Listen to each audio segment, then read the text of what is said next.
Mi nombre es Felipe y durante un tiempo trabajé como velador en una funeraria. Mi turno era el de la noche, completamente solo. Muchas personas me preguntaban si ese trabajo me generaba miedo, pero siempre respondía que no. Hasta ese momento, lo más difícil había sido acostumbrarme al ambiente, el silencio, la tristeza de las familias y esa sensación constante de estar en un lugar donde la vida ya no está presente. Pero nada fuera de lo normal. Esa tranquilidad terminó una noche.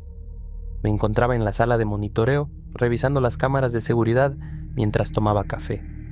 Todo estaba en orden. No había movimiento como suele ocurrir en la madrugada. Fue entonces cuando escuché algo dentro del lugar.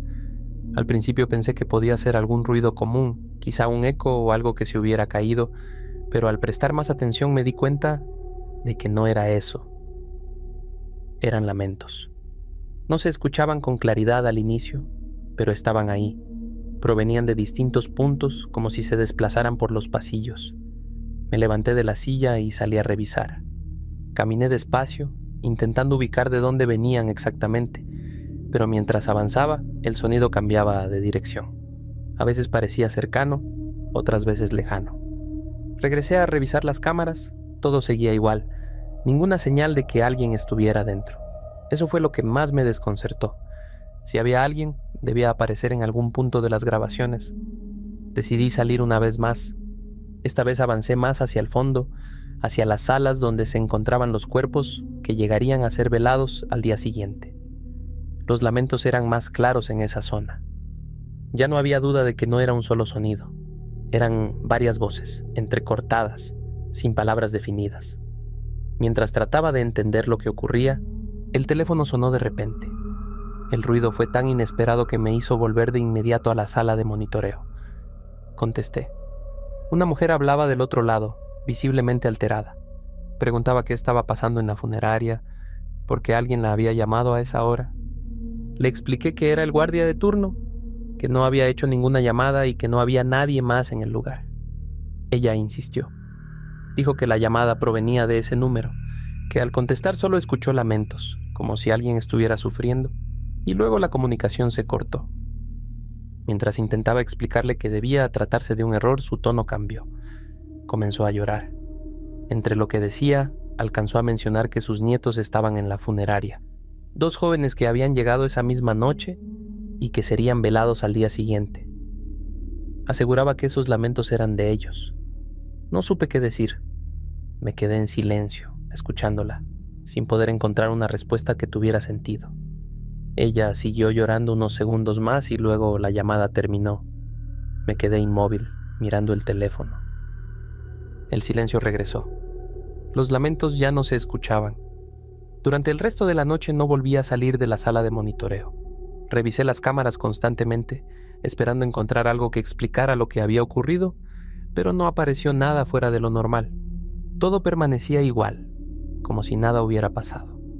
Al amanecer, cuando el personal comenzó a llegar, todo parecía completamente normal. Las actividades continuaron como cualquier otro día. Nadie mencionó nada extraño. Yo terminé mi turno y me fui a casa con la sensación de que había presenciado algo que no podía explicar. Seguí trabajando ahí un tiempo más, pero esa noche cambió la forma en la que veía ese lugar. Ya no era solo un espacio de silencio y despedidas. Había algo más, algo que no se mostraba, pero que en ciertos momentos se hacía notar sin dejar evidencia. Nunca encontré una explicación lógica. Solo sé que esa llamada ocurrió y que los lamentos también estuvieron ahí.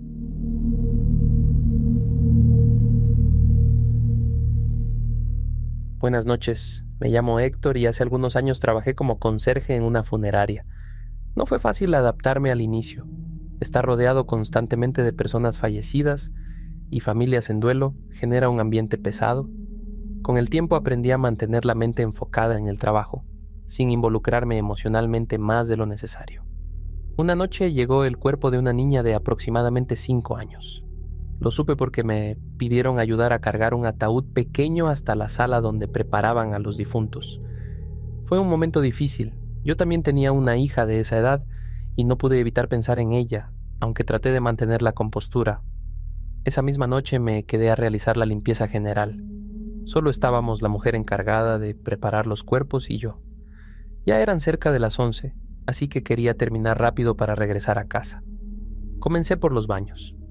Mientras limpiaba uno de los cubículos, escuché que alguien entraba. No vi quién era, pero asumí que se trataba de mi compañera. Le avisé que estaba adentro para poder salir sin incomodarla. Cuando terminé y abrí la puerta no había nadie. Me pareció extraño. Revisé los otros cubículos desde abajo. En el último alcancé a ver unos pies pequeños, zapatitos y calcetas, claramente de una niña. No dije nada en ese momento. Salí del baño y caminé directamente hacia donde estaba la mujer que preparaba el cuerpo. Toqué la puerta y le pedí que saliera un momento. Cuando estuvo frente a mí le pregunté si había llevado a alguna niña o si había alguien más en la funeraria. Me respondió que no, que todos se habían retirado hacía rato y que solo estábamos nosotros dos. Le conté lo que acababa de ver. Dudó por un instante, pero accedió a acompañarme a revisar. Regresamos al baño de mujeres y le señalé el cubículo. Ella abrió la puerta. No había nadie. Revisamos todo el lugar por precaución. No encontramos a ninguna persona. Mi compañera volvió a su trabajo y me dijo que le avisara si ocurría algo más. Yo continué con la limpieza, aunque ya no podía concentrarme igual. Cuando terminé esa parte fui a la sala donde velarían a la niña. Era lo último que me faltaba. Todo estaba en orden. Mientras acomodaba algunas cosas, escuché un llanto. Era el de una niña. Salí al pasillo para ubicar mejor el sonido. Venía del cuarto donde colocaban los ataúdes antes de los velorios. Me acerqué con cuidado, llamé, pero nadie respondió. Abrí la puerta. El llanto se detuvo al instante. Dentro solo estaba el ataúd de la niña que había llegado esa noche. Cerrado, todo en completo silencio. Salí y cerré la puerta. En cuanto lo hice, el llanto volvió a escucharse, esta vez más claro. Provenía del mismo lugar. Me quedé inmóvil unos segundos, sin atreverme a abrir de nuevo. No necesitaba hacerlo para entender lo que estaba pasando. Tomé mis cosas y me fui de ahí. A la mañana siguiente regresé a trabajar. Ya estaban velando a la niña. Sus padres estaban junto al ataúd, completamente destrozados. Escuché a la madre decir que su hija le tenía miedo a la oscuridad, que no le gustaba quedarse sola por las noches. En ese momento todo cobró sentido. Esa niña no quería estar sola. Después de esa experiencia no volví a sentirme igual en ese trabajo. Me costaba dormir, recordar lo que había escuchado no era fácil. Una semana después decidí renunciar. Hay cosas que uno no logra entender, pero que se quedan contigo. Y aunque pase el tiempo, hay recuerdos que no se van.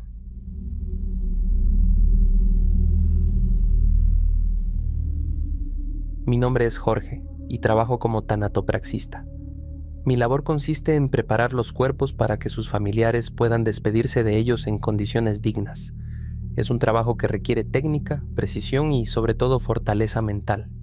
A lo largo de los años he visto de todo: accidentes, enfermedades, despedidas difíciles. Uno aprende a mantener la calma, incluso en situaciones complicadas. Hace poco llegó a trabajar conmigo un estudiante de medicina como practicante. Su presencia hacía las jornadas más llevaderas, ya que normalmente trabajo solo. Una noche estábamos preparando el cuerpo de un hombre mayor que había fallecido por un infarto. Todo transcurría con normalidad hasta que llegó otro cuerpo desde la morgue. Lo subimos al cuarto de arriba para atenderlo después. Era un motociclista que había sufrido un accidente grave. Su estado era delicado y sabíamos que nos tomaría varias horas dejarlo listo. Decidimos terminar primero con el anciano. Mientras trabajábamos escuchamos pasos en el piso de arriba. Ambos nos miramos. Era extraño, porque esa noche la funeraria estaba completamente vacía y todo se encontraba cerrado. No le di importancia al principio. Pensé que podía tratarse de algún ruido del edificio. Continuamos con nuestro trabajo, pero los pasos se repitieron, esta vez más claros, como si alguien caminara por el cuarto donde habíamos dejado el otro cuerpo. Le pedí al practicante que esperara y subí a revisar. Encendí la luz. El cuarto estaba vacío, todo en su lugar. Bajé nuevamente, pero al llegar a las escaleras vi algo fuera de lo común: un oso de peluche en el suelo. No estaba ahí antes. Lo recogí. Pensé que tal vez alguien lo había olvidado en un velorio anterior, aunque no tenía sentido que estuviera en esa zona restringida. Lo dejé sobre una mesa con la intención de entregarlo al día siguiente. Terminamos con el primer cuerpo y subimos por el motociclista. Su estado era complicado, pero comenzamos a trabajar. En un momento le pedí al practicante que fuera por unas herramientas. Me quedé solo unos instantes. Revisé mi celular por costumbre, dándole la espalda al cuerpo. Fue entonces cuando escuché una voz muy cerca. Dijo claramente: «Entrégaselo». Solté el teléfono de inmediato y giré. No había nadie. Volví la mirada al cuerpo y noté algo que no estaba igual. La cabeza del motociclista estaba girada en dirección al oso de peluche. Además, tenía los ojos abiertos. Llamé al practicante de inmediato. Cuando regresó también pudo ver lo mismo. Ninguno de los dos logró explicarlo. El cuerpo llevaba horas sin vida. No había forma de que hubiera reaccionado por sí solo. Terminamos el trabajo como pudimos. A la mañana siguiente, cuando me retiraba, la dueña de la funeraria me alcanzó en el estacionamiento, me preguntó si había visto un oso de peluche, me explicó que la esposa del fallecido aseguraba que él lo llevaba consigo. Era un regalo para su hija pequeña. Incluso, antes del accidente, le había enviado una foto del peluche, pero no aparecía entre sus pertenencias. En ese momento entendí lo que había pasado. La llevé hasta donde había dejado el oso y se lo entregué. No hizo preguntas, solo me agradeció. Más tarde pedí revisar las cámaras de seguridad. Quería asegurarme de que nadie hubiera entrado durante la noche. Al revisar las grabaciones se podía ver algo difícil de explicar. Después de que dejamos el cuerpo en el cuarto de arriba, una sombra descendía por las escaleras y desaparecía en el primer piso. No había nadie más en el edificio. Con los años uno aprende a no buscar respuestas en todo. Hay situaciones que simplemente ocurren y dejan claro que hay algo más allá de lo que podemos ver o entender.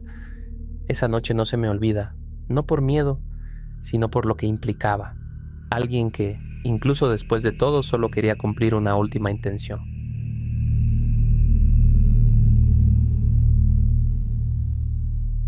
Hace algunos años falleció mi madre. Tuve que asistir a su funeral junto a mi esposo y mis hijos. Digo tuve, porque nuestra relación nunca fue cercana. Era una mujer de carácter difícil, estricta y distante. Nunca recuerdo haber recibido muestras de afecto de su parte. Con el tiempo su comportamiento se volvió aún más extraño. Comenzó a relacionarse con personas que realizaban rituales y prácticas que a mí me incomodaban. La casa en la que vivía empezó a sentirse distinta. Ruidos durante la noche, sombras que se movían por los pasillos. Esa situación me llevó a alejarme definitivamente. Me mudé con mi familia y mi hermana hizo lo mismo poco después. Cuando recibí la noticia de su muerte, mi hermana me llamó para avisarme que el cuerpo ya estaba en la funeraria y que debíamos encargarnos de los trámites. Llegamos en un día frío, con un ambiente oscuro que hacía todo más pesado. Me informaron que mi madre llevaba 2 días fallecida antes de que la encontraran en su casa. La causa había sido un infarto. Mientras llenaba los documentos en la recepción, escuché claramente mi nombre. Era la voz de mi madre. Me quedé en silencio, pensando que podía ser mi imaginación, pero volvió a escucharse. Esta vez más clara, llamándome desde el fondo de un pasillo largo y estrecho. Decidí seguir el sonido. Avancé lentamente. Había varias puertas a los lados. Algunas estaban abiertas, mostrando ataúdes en su interior. La voz provenía del último cuarto. La puerta tenía un letrero que indicaba que solo el personal podía entrar. Aún así, la abrí. El lugar estaba oscuro. Encendí la linterna de mi celular. Ahí estaba mi madre sobre una camilla, sin ropa, con los ojos abiertos. Me detuve a observarla unos segundos, intentando procesar la imagen. Giré un momento para buscar el interruptor de la luz. En ese instante, escuché el ruido de la camilla moviéndose. Volví a iluminar hacia ella. Estaba sentada. No reaccioné de inmediato. Solo retrocedí hasta salir del cuarto y corrí hasta la recepción. No dije lo que había visto. Preferí guardar silencio y marcharme. Esa noche no pude dormir. A la mañana siguiente regresamos para el velorio. Dejé a mis hijos en la sala mientras mi esposo y yo íbamos a pagar los servicios. Al volver, encontré a mi hija menor, Daniela, junto al ataúd. Estaba hablando sola, como si conversara con alguien. Sonreía. Le pedí que se acercara. Me dijo que estaba hablando con su abuela, que no quería que se fuera. Miré el cuerpo dentro del ataúd. Los ojos estaban abiertos. Sentí que algo no estaba bien. Tomé a mi hija y la aparté de ahí. Ella insistía en regresar. Decía que su abuela quería seguir hablando con ella. Mi esposo se la llevó para distraerla. Yo me quedé en la sala e intenté rezar. Mientras lo hacía, las velas se apagaron al mismo tiempo. Luego se fue la luz. El lugar quedó completamente oscuro. Fui hacia la puerta para salir, pero no se abría. Golpeé varias veces sin obtener respuesta. En ese momento sentí una mano en mi hombro. Giré lentamente. Era ella. No estaba en el ataúd. Me habló. Dijo que regresaría por mi hija, que ya no me pertenecía. No recuerdo más. Desperté en un hospital. Mi esposo y mi hermana estaban conmigo. Me dijeron que me habían encontrado inconsciente en la funeraria. Lo primero que hice fue preguntar por mi hija. Me dijeron que estaba bien, que se había quedado en la funeraria con la familia. Salí de inmediato hacia allá. Al llegar, fui a buscarla, pero no estaba. La buscamos por todo el lugar. Entonces noté algo. El ataúd de mi madre estaba abierto y vacío. Corrí por el pasillo donde había escuchado su voz el día anterior. Llegué al mismo cuarto. Todo estaba oscuro. Solo escuchaba su voz. Me decía que no podía moverse, que su abuela no la dejaba. Le pedí que caminara hacia mí. Me respondió que su abuela estaba detrás de mí. Encendí la linterna. Ahí estaba, de pie, sonriendo. Corrí hacia mi hija, la tomé en brazos y salí del cuarto. En ese momento dejé caer el celular. No podía ver nada, pero seguí avanzando hasta encontrar ayuda. Cuando encendieron las luces, todo volvió a la normalidad. Mi madre estaba otra vez en el ataúd. Nos fuimos de inmediato. Horas después mi hermana me llamó. Me dijo que el cuerpo había aparecido completamente calcinado dentro del ataúd. Cancelaron el funeral. Nunca se encontró una explicación. Yo tengo la mía. Lo que estaba ahí no era mi madre, y lo que buscaba era llevarse a mi hija.